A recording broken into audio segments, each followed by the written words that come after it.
혼이 잘 되며 범사가 잘 되며 강건한 은혜와 축복이 넘치기를 주의 이름으로 축원합니다.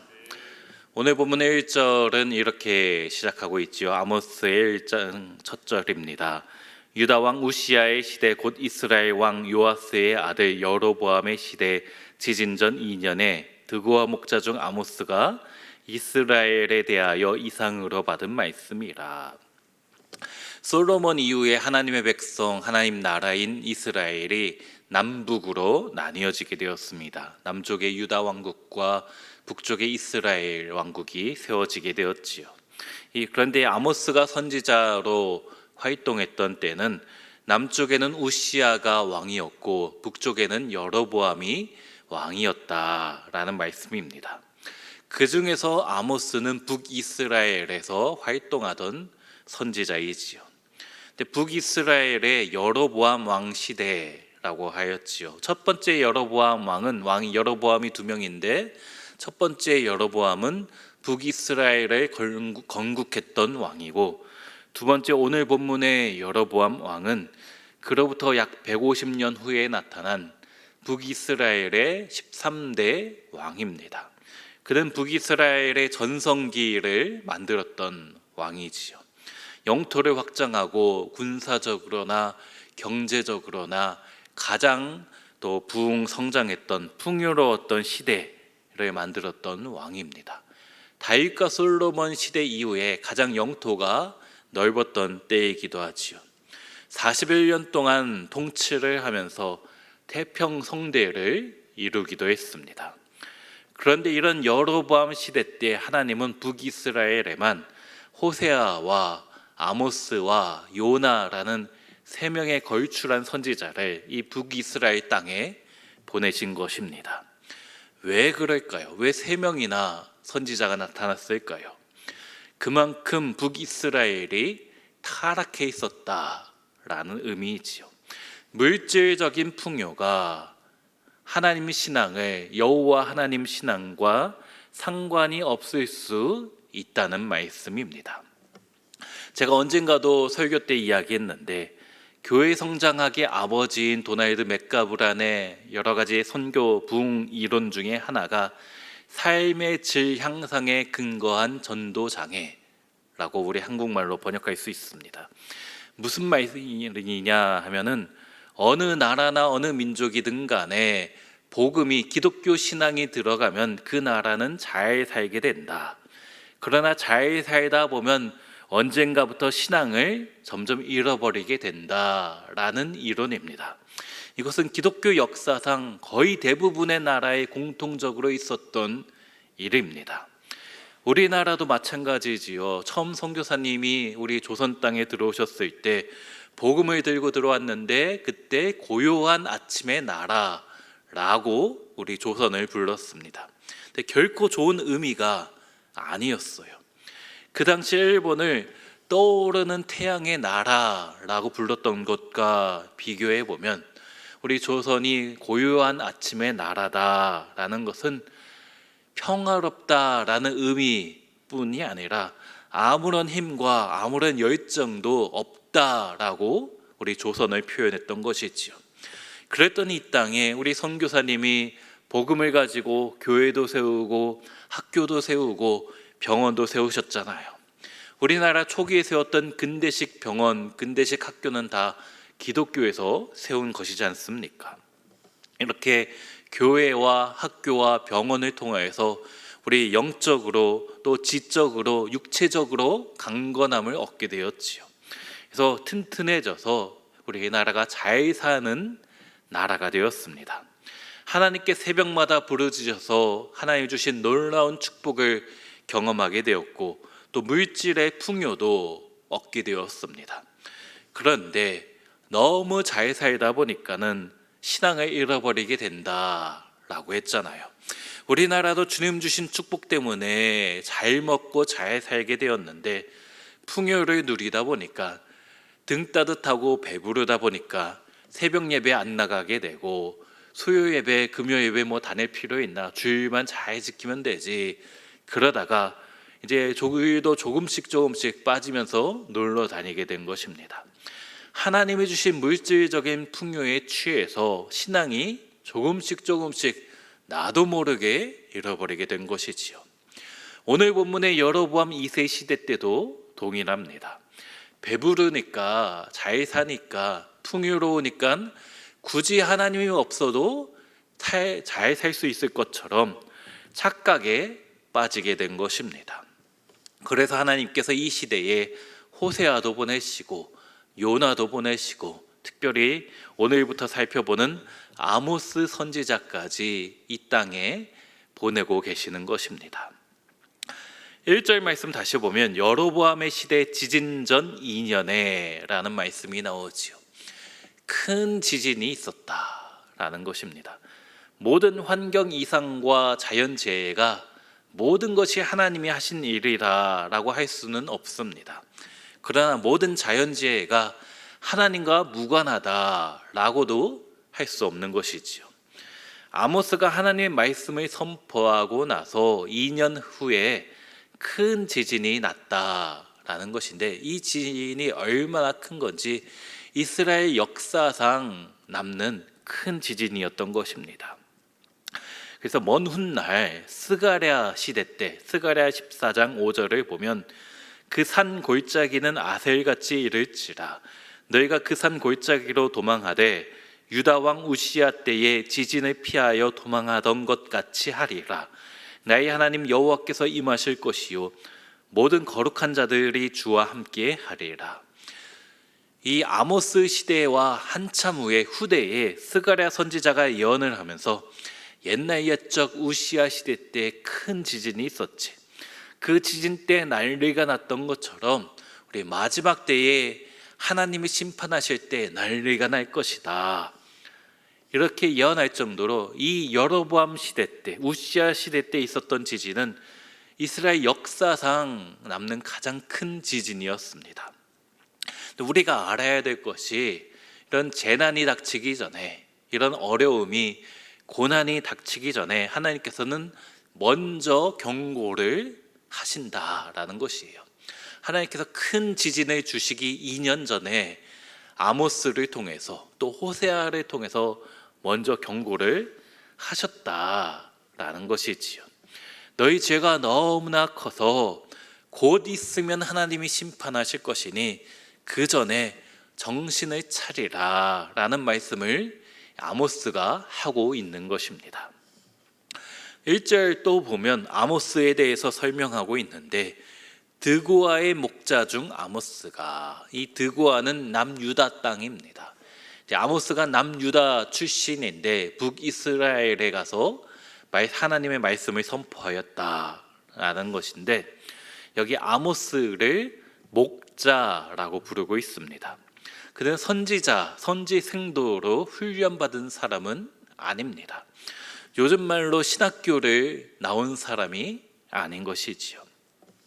근데 아모스 7장 14절에도 나는 선지자가 아니며 선지자의 아들도 아니라 나는 목자요 뽕나무를 재배하는 자로서 양떼를 따를 때에 여호와께서 나를 데려다가 여호와께서 내게 이르시기를 가서 내 백성 이스라엘에게 예언하라 하셨나니, 평범한 목자, 양을 치며 뽕나무를 재배하던 지극히 평범한 사람이었는데 하나님께서 오죽 급하셨으면 이런 평범한 사람을 쓰셨겠냐라는 말씀이죠. 별 볼 일 없는 사람도 하나님께서 쓰시고자 하면 쓰임 받을 수 있다라는 말씀입니다. 우리 모든 성도님들도 마찬가지이죠. 나는 부족하다, 나는 가진 것도 없고, 나는 건강도 약하고, 지혜도 부족하고, 아무런 능력이 없다. 또 어떤 분들은 나는 나이가 너무 많아서 교회에서 봉사할 수도 없다라고 하시는 분들도 가끔 있습니다. 그러나 이렇게 생각되지만 주님께서 사용하시기 원하면 아모스가 아무런 능력이 없지만 쓰임 받은 것처럼 우리 온세계교회 모든 성도님들도 나이와 상관없이, 어떤 능력과 상관없이 주님이 원하시면 크게 쓰임 받을 수 있는 줄로 믿습니다. 또 3절부터 아모스가 하나님의 심판의 메시지를 본격적으로 선포하고 있는데, 3절부터 5절은 다메섹에 대해서, 6절부터 8절은 가사에 대해서, 9절과 10절은 두로 나라, 11절과 12절은 에돔, 13절부터 15절은 암몬 나라, 또 2장 1절부터 3절은 모압에 대해서 말씀을 선포하고 계십니다. 공통적으로 반복되는 표현이 여기 다메섹의 서너 가지 죄, 가사의 서너 가지 죄, 에돔의 서너 가지 죄 등 모든 나라가 서너 가지 죄를 지었다라는 것이죠. 이제 죄가 3개, 4개 뿐이라면은 사실 우리 생각에는 우리도 그거보다 더 많은 죄를 짓고 살아가지 않습니까? 이 나라들이 서너 가지 죄가 있다라면 얼마 안 지은 죄라고 생각하시겠지만, 이 3이라는 수는 완전수이고, 이런 완전수보다 하나 더 많은 4라는 것은 그만큼 많은 죄를 짓고 있다라는 관용어입니다. 관용적인 표현이 이 서너 가지 죄를 말하는 것이지요. 또 반복되는 표현이 4절에 내가 하사엘의 집에 불을 보내리니, 7절에 내가 가사성에 불을 보내리니, 10절에도 내가 두로성에 불을 보내리니, 또 에돔에도 암몬에도 모압에도 하나님이 불을 보내시겠다, 불심판을 말씀하고 계시는 거예요. 사실 하나님께서 창세기에 나오는 소돔과 고모라 이후에는, 그 땅에 불을 심판하신 이후에는 이런 불에 대한 심판은 잘 이야기하지 않으셨습니다, 지금까지. 그런데 오늘 본문에서 이런 불심판에 대해서 말씀하고 계시다라는 것은 더 이상 못 참겠다라는 표현이지요. 근데 하나님께서 참지 못하겠다라고 하시면서 이런 무시무시한 심판을 말씀하고 계시는 것일까요? 3절 하반절에 이는 그들이 철타작기로 타작하듯 길르앗을 압박하였습니다. 6절 하반절에는 이는 그들이 모든 사로잡은 자를 끌어 에돔에 넘겼습니다. 9절에는요, 이는 그들이 그 형제의 계약을 기억하지 아니하고 모든 사로잡은 자를 에돔에 넘겼습니다. 11절에는 이는 그가 칼로 그의 형제를 쫓아가며 긍휼을 벌이며 항상 맹렬히 화를 내며 분을 끝없이 품었습니다. 13절 이는 그들이 자기 지경을 넓히고자 하여 길르앗의 아이벤 여인의 배를 갈랐습니다. 하나님께서 왜 이런 무시무시한 불심판을 경고하시는가? 이는 하면서 그들이 길르앗을 괴롭히고 형제를 긍휼히 여기지 아니하였다라는 말씀이지요. 하나님께서 왜 심판하시는가? 그 나라들이, 열국들이 길르앗을 괴롭히고 그들의 형제를 괴롭힌다. 여기서 말하는 길르앗과 형제는 하나님의 백성인 이스라엘입니다. 길르앗은 요단 동편에 있었던 세 지파, 이스라엘 지파를 말하는 것이죠. 하나님께서는 하나님에게 죄를 짓는 것도 싫어하시지만 하나님의 백성을 괴롭히고 힘들게 하는 것을 너무나 싫어하십니다. 그래서 심판하시겠다라는 것이죠.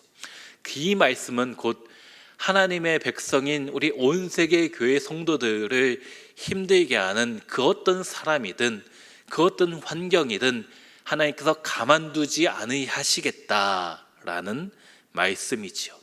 그만큼 하나님의 사랑받은, 하나님 택함받은 우리 모든 성도가 얼마나 주님께서 귀하게 여기시는지 알 수가 있는 것입니다. 반면에 우리 하나님 백성을 괴롭히는 것은 하나님께서 너무나 싫어하시지만, 반면에 하나님의 사람을 사랑해주고 그들에게 긍휼을 베푸시는 것을 하나님께서 가장 기뻐하신다라는 말씀이기도 하지요. 우리 예수님께서 구약의 수많은 율법을 2가지로 요약하셨지 않습니까? 하나님을 사랑하라, 그리고 내 이웃을 내 몸과 같이 사랑하라.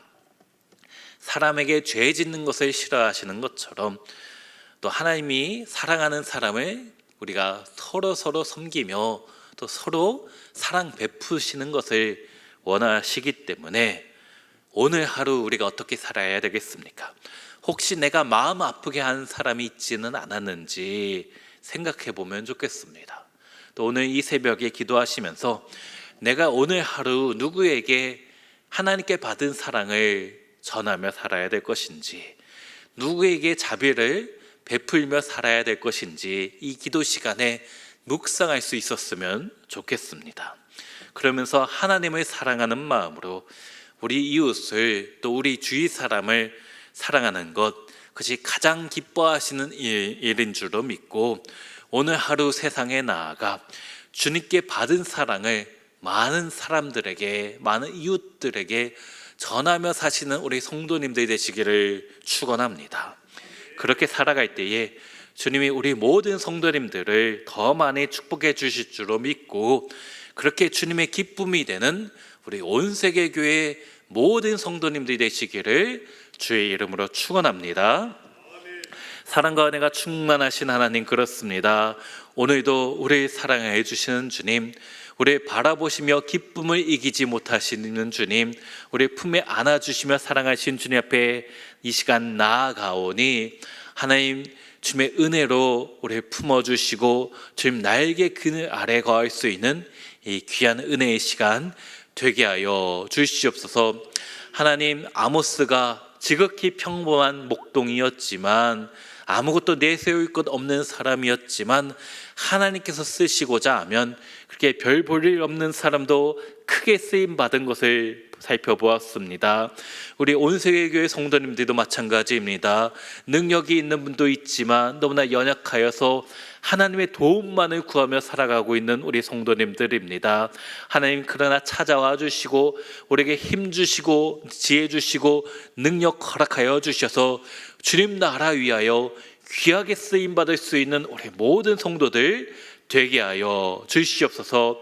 하나님 나라를 위하여 귀하게 쓰임 받을 때에 우리를 통해서 하나님 나라가 점점 더 확장되며 우리 주위에 있는 모든 것들이, 모든 환경들이 천국으로 만들어갈 수 있는 우리 모든 성도들 되게 하여 주시옵소서. 그것을 위해서 하나님, 물질이 필요한 성도들에게 물질을 공급하여 주시고 건강이 필요한 성도들에게 건강 허락하여 주시옵소서.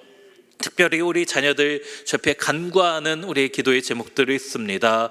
결혼을 앞두고 있는 우리 자녀들, 또 배우자를 위해서 기도하고 있는 우리 자녀들, 속히 좋은 배우자 만날 수 있는 축복도 허락하여 주시옵소서. 취업을 앞두고 기도하고 있는 우리 자녀들 있습니까? 앞날이 형통케 하여 주시옵소서. 모든 막힌 것들이 곧 무너지는 날이 속히 임하게 하여 주시옵소서. 특별히 우리 해외나 지방에 우리가 있는 자녀들 기억하여 주시고, 우리 군대가 있는 우리 자녀들, 군대에서 특별한 사고 나지 않도록 아무런 어려움 없도록 주님 눈동자와 같이 지켜 보호하여 주시옵소서. 그래서 우리 모든 자녀들까지 하나님의 은혜 가운데, 하나님 축복 가운데 날마다 살아감으로써 하나님 역시 사랑하여 주시는구나, 하나님 역시 우리를 사랑하고 기억하여 주시는구나, 날마다 고백하는 우리 모든 성도들 되게 하여 주시옵소서. 주님, 우리 온세계 교회 가운데 함께하여 주시고 날마다 은혜 주심에 감사드리옵나이다. 우리 교회가 날마다 부흥성장하여 하나님의 기쁨이 되는 우리 교회 되게 하여 주시옵소서. 이를 위하여 수고하시는 사랑하는 담임 목사님 능력 함께하여 주시고 지혜 허락하여 주시며 독수리 날개 친것 같은 강건함 날마다 허락하여 주시옵소서. 영육간의 강건함으로 주님께서 맡기신 사명 날마다 이루어가는데 주 앞에 쓰임받는데 부족함 없는 우리 목사님 되게 하여 주시옵소서. 오늘도 주 앞에 기도하며 각자의 삶의 자리에 돌아갑니다. 오늘도 우리에게 승리 주시는 여호와 니시 하나님 허락하여 주시고 여호와 샬롬의 하나님 평강 우리 가운데 오늘 하루 가운데 은혜 내려 주시옵소서. 그렇게 행하실 줄을 믿사오며 우리 사랑하시는 예수님의 이름으로 기도하옵나이다. 아멘.